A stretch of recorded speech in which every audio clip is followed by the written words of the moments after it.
Rayalaseema lift irrigation project నిర్మాణం పూర్తి చేయాలన్న డిమాండ్తో అలాగే రాయలసీమ ప్రాంతం సస్యశ్యామలం చేసేందుకు పెండింగ్లో ఉన్న అన్ని సాగునీటి ప్రాజెక్టులను ప్రభుత్వం పూర్తి చేయాలని కోరుతూ ఈ నెల 5వ తేదీ చలో పోతిరెడ్డిపాడు సభను విజయవంతం చేయాలని నంద్యాల జిల్లా వైఎస్ఆర్సీపీ అధ్యక్షుడు మాజీ ఎమ్మెల్యే కాటసాని రాంభూపాల్ రెడ్డి, మాజీ ఎమ్మెల్యే శిల్పా రవిచంద్ర కిషోర్ రెడ్డి, రాష్ట్ర మాజీ shop chairman Byreddy Siddhartha Reddy, YCP రాష్ట్ర కార్యదర్శి దేశం సుధాకర్ రెడ్డి, నంద్యాల జిల్లా మేధావుల విభాగం అధ్యక్షుడు రసూల్ ఆజాద్ వైసీపీ నాయకులు పిలుపునిచ్చారు.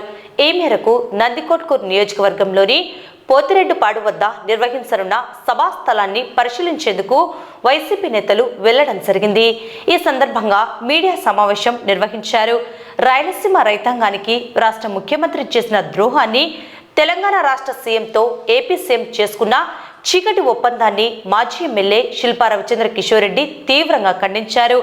రాయలసీమ ప్రాంతంలో ఉన్న అన్ని సాగునీటి ప్రాజెక్టులను పూర్తి చేసేందుకు వైఎస్ఆర్సీపీ నేతలు రాజకీయాలకు అతీతంగా ముందుకు వచ్చి రైతాంగం బాగుండాలని, రాష్ట్రం బాగుండాలని కోరుతూ పోతిరెడ్డిపాడు వద్ద సభను నిర్వహించడం జరుగుతుందని, ఈ సభకు రాయలసీమ ప్రాంతంలోని అన్ని జిల్లాలకు చెందిన రైతులు, వ్యవసాయ సంఘాల నేతలు, ప్రజా సంఘాల నేతలు పెద్ద ఎత్తున పాల్గొని జయప్రదం చేయాలని వారు పిలుపునిచ్చారు.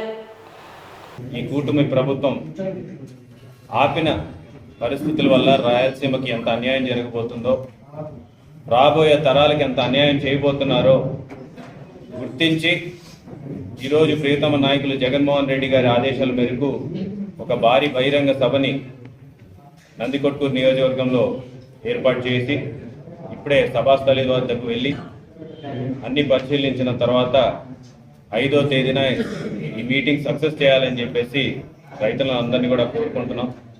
ఎందుకంటే ఇదేదో కేవలం వైఎస్ఆర్సీపీ పార్టీకి సంబంధించిందో లేకపోతే ఒక నియోజకవర్గానికి సంబంధించిన పరిస్థితి కాదు, యావత్ ఆంధ్ర రాష్ట్ర భవిష్యత్తుకి సంబంధించినటువంటి పరిస్థితి.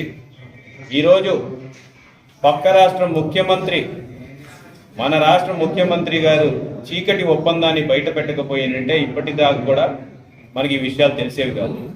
మనం ఎంతసేపు ఉన్నా సరే కూటమి ప్రభుత్వం వచ్చే 18 నెలలు దాటింది, ఎందుకబ్బా ఇప్పుడు దాకా ఒక పని కూడా జరగడం లేదు అని చెప్పేసి మనం అనుకుంటూనే ఉన్నాం. కేంద్ర ప్రభుత్వాన్ని తన చేతులతోటి నిలబెట్టినాను అని చెప్పుకున్నటువంటి చంద్రబాబు నాయుడు గారు ముఖ్యమంత్రిగా ఉన్నటువంటి పరిస్థితుల్లో ఎందుకబ్బా ఇంకా ఇప్పుడు దాకా కోర్టు కేసుని కొట్టివేయలేదు, మొత్తం అంతా చక్రం తిప్పే చంద్రబాబు నాయుడు గారు ఎందుకు చక్రం తిప్పలేకపోతున్నారు అని చెప్పేసి మనం అందరం కూడా ఆలోచిస్తున్నటువంటి పరిస్థితి. కానీ విషయం స్వయాన పక్క రాష్ట్రం వంటి ముఖ్యమంత్రి గారు అసెంబ్లీ సాక్షిగా చేస్తే దానికి ఇప్పటిదాకా సమాధానం లేదు. ఎవడైనా సరే 83% జరిగినటువంటి పనులు పూర్తయినటువంటి ప్రాజెక్ట్ని ఈరోజు మాకు అవసరం లేదు, మేము దాన్ని తిరిగి మొదలు పెట్టబోమని చెప్పే నాయకుడు ఎవరైనా ఉంటారా అని చెప్పేసి అడుగుతాం. ఈరోజు నీళ్ళు వస్తాయని చెప్పేసి ప్రతి ఒక్కరికి తెలుసు. తెలంగాణ 798 అడుగుల్లో నీళ్ళు ఏ రకంగా అయితే తీసుకెళ్తుందో రాయలసీమకు కూడా ఆ రకంగా తీసుకెళ్లడానికి జగన్మోహన్ రెడ్డి గారు ప్రయత్నం చేస్తే రాయలసీమకి ఈరోజు తూట్లు పొడుస్తున్నటువంటి వ్యక్తి చంద్రబాబు నాయుడు గారు.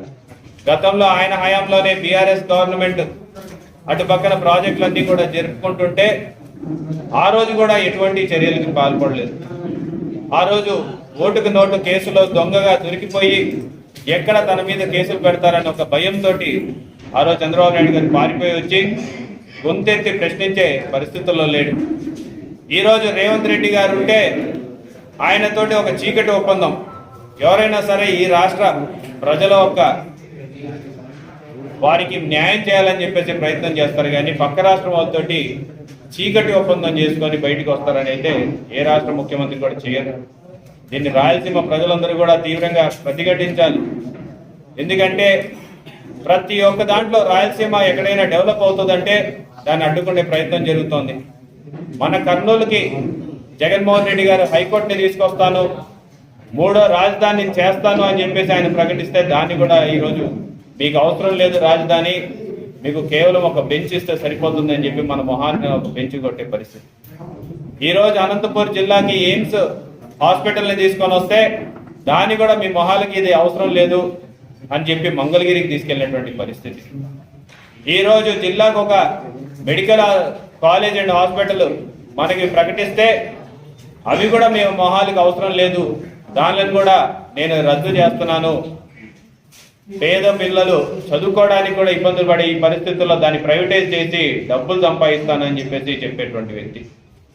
ఒకవైపు ఏమో మెడికల్ కాలేజీలకి డబ్బు లేదంటాడు, ఇంకొక వైపు ఏమో 1750 కోట్ల రూపాయలతోటి ఎన్టీఆర్ గారి విగ్రహం పెడతానని చెప్పేసి ఇదే మహానుభావుడు ప్రకటిస్తాడు. మరి దానికి డబ్బులు యాడ్ నుంచి వచ్చినాయి అంటే దానికి ఎవరు పలకరు.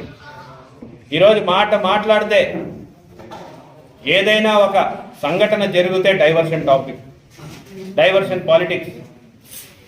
మీకు గుర్తే ఉంటుంది, అధికారం చేపట్టిన తర్వాత ప్రజలందరూ కూడా మీరు 6 హామీలు ఇచ్చినారు, సూపర్ 6 అని చెప్పేసి అధికారంలోకి వచ్చినారు, దాన్ని ఎప్పుడు మీరు అమలు చేస్తారని ప్రజల్లో ఉంచి ఒక ఆవేదనతోటి బయటికి మాట్లాడుతున్నారు అన్న వెంటనే ఒక డైవర్షన్ టాపిక్ తిరుపతి లడ్డు అని చెప్పేసి తీసుకొచ్చినారు.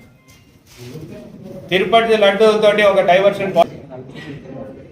మేము నిన్న అనుకుంటూనే ఉన్నాం, ఈరోజు మనం ఒక పెద్ద కార్యక్రమం చేస్తున్నాం. తిరుపతి లడ్డులో ఎటువంటి జంతు కొవ్వు లేదు అని చెప్పేసి రిపోర్ట్స్ వచ్చినాయి. అదేదో వైఎస్ఆర్సీపీ ప్రభుత్వంలో వచ్చిన రిపోర్ట్లు కాదు, ఈ కూటమి ప్రభుత్వంలో ఈ కూటమి ఏర్పాటు చేసినటువంటి సిట్ ప్రకటించినటువంటి రిపోర్ట్లు, వాళ్ళ హయాంలో జరిగినటువంటి ఎంక్వైరీలో వచ్చినటువంటి రిపోర్ట్లు. మరి దాంట్లో జంతు కొవ్వు లేదు కదా, దీన్ని బయటికి చెప్పాలి కదా, ఎందుకంటే మొన్నటిదాకా జంతు కొవ్వు ఉంది అని చెప్పేసి ప్రతి ఒక్కరికి చెప్పినారు వీళ్ళు. మనం ఒక కార్యక్రమం చేద్దామని చెప్పేసి నేను ఒక కార్యక్రమం చేస్తున్నప్పుడే అనుకున్నాం, ఈరోజు ఏదో ఒకటి జరుగుతుందిరా రాష్ట్రంలో, మళ్ళీ దీన్ని పక్కదారి పరిస్థిస్తాడు చంద్రబాబు నాయుడు గారు అని అనుకున్నట్టుగానే అంబటి రాంబాబు గారిది నిన్న రాత్రి దాడి జరిగింది. మరి అంబటి రాంబాబు గారి విషయంలో కూడా ఎందుకు జరిగింది అనే దాని మీద కూడా మాట్లాడుకోవాలి. అక్కడ ఫ్లెక్సీ ఎవరు పెట్టినారు? ఈరోజు అసలు రాష్ట్రంలో పోలీస్ వ్యవస్థ అనేది ఉందా లేదా? ఈరోజు ఎక్కడైనా సరే, ఏ ఊర్లో అయినా సరే మీరు కర్రలు పట్టుకొని తిరుగుతూ ఉంటే పోలీసులు ఎక్కడికి పోయినారని చెప్పేసి ప్రశ్నిస్తున్నారు. అంటే పోలీస్ వ్యవస్థ లేదా? పోలీస్ వ్యవస్థకి బాధ్యత లేదా? పోలీసులు అనే వాళ్ళు అసలు ఈ రాష్ట్రంలో ఉన్నారా లేదా అని చెప్పేసి ఈ సందర్భంగా ప్రశ్నిస్తున్నాం. ఒకవేళ నిజంగా తప్పు చేసిందంటే శిక్షించాల్సింది పోలీసులా లేకపోతే ప్రజలా అని చెప్పేసి అడుగుతా ఉన్నాం. కార్యకర్తలు శిక్షిస్తారా లేకపోతే పోలీసులు శిక్షిస్తారా అని చెప్పేసి అడుగుతున్నాం. ఒకవేళ కార్యకర్తలే శిక్షిస్తారు అని చెప్పేసి డిసైడ్ అవుతే ఇంకా పోలీస్ వ్యవస్థని రద్దు చేసి అందరూ ఇళ్లలో కూర్చోమని చెప్పేసి కూడా మేము ఈ సందర్భంగా డిమాండ్ చేస్తాము. సినిమాల్లో చూస్తూ ఉంటాం, మొత్తం జరిగిన సంఘటన అంతా జరిగిన తర్వాత చివరాఖరి సినిమాల్లో క్లైమాక్స్ అయిపోయిన తర్వాత వస్తారు పోలీసులు. అక్కడన్నా క్లైమాక్స్ లో పోలీసులు వస్తారు, ఇక్కడైతే క్లైమాక్స్ లో కూడా పోలీసులు కనపడతాం. ఈ సినిమాలో పోలీసులు అనే వాళ్ళే లేరు. డీజీపీ గారికి పాపం మనుషుల్ని తీసుకెళ్ళడానికి జీపులు కూడా లేవంట, నడుచుకుంటూ తీసుకెళ్తారు. అంటే ఇంత దారుణమైన వ్యవస్థ ఎప్పుడైనా ఎవరైనా చూసినారా అని చెప్పేసి. ఈ రాయలసీమలోనే ఎన్నో దశాబ్దాలుగా ఫ్యాక్షన్తో నలిగిపోయినటువంటి పరిస్థితుల్లో కూడా ఇటువంటి దుర్మార్గమైన పోలీస్ వ్యవస్థను ఎప్పుడైనా చూసినారా అని చెప్పేసి అడుగుతాం. ఎక్కడైనా అసలు పోలీస్ వ్యవస్థ అనేది ఉందా అని చెప్పేసి అడుగుతాం. ఇంత దిగజారుడు రాజకీయాలు, ఇంత డైవర్షన్ పాలిటిక్స్ గతంలో ఏ నాయకుడు కూడా చేసినటువంటి పరిస్థితులు కనపడటంలా. ఈరోజు చాలా బాధాకరమైన విషయం ఏంటంటే, అదే తిరుపతి కొండ మీద ఏ భగవంతుడైతే చంద్రబాబు నాయుడు గారిని కాపాడినాడో, ఈరోజు అదే భగవంతుడి మీద రాజకీయం చేయడం అనేది ఎంతవరకు సబబు అని చెప్పేసి ప్రశ్నిస్తున్నాం. మరి దీని అన్ని దానికి కూడా భవిష్యత్తులో తప్పకుండా ఒకవేళ ప్రజలకి మీరు సమాధానం చెప్పకపోతే ఆ భగవంతుడికి మాత్రం సమాధానం చెప్పాల్సిన రోజు వస్తుంది. అది ప్రతి ఒక్కరు కూడా గుర్తుపెట్టుకోవాలని చెప్పేసి కూడా కోరుకుంటూ మరొకసారి 5వ తేదీ రాయలసీమ కోసం, రాయలసీమ భవిష్యత్ కోసం, మన ప్రజల భవిష్యత్ కోసం, మన పిల్లల భవిష్యత్ కోసం ప్రతి ఒక్కరు కూడా తరలి వచ్చి ఆ కార్యక్రమాన్ని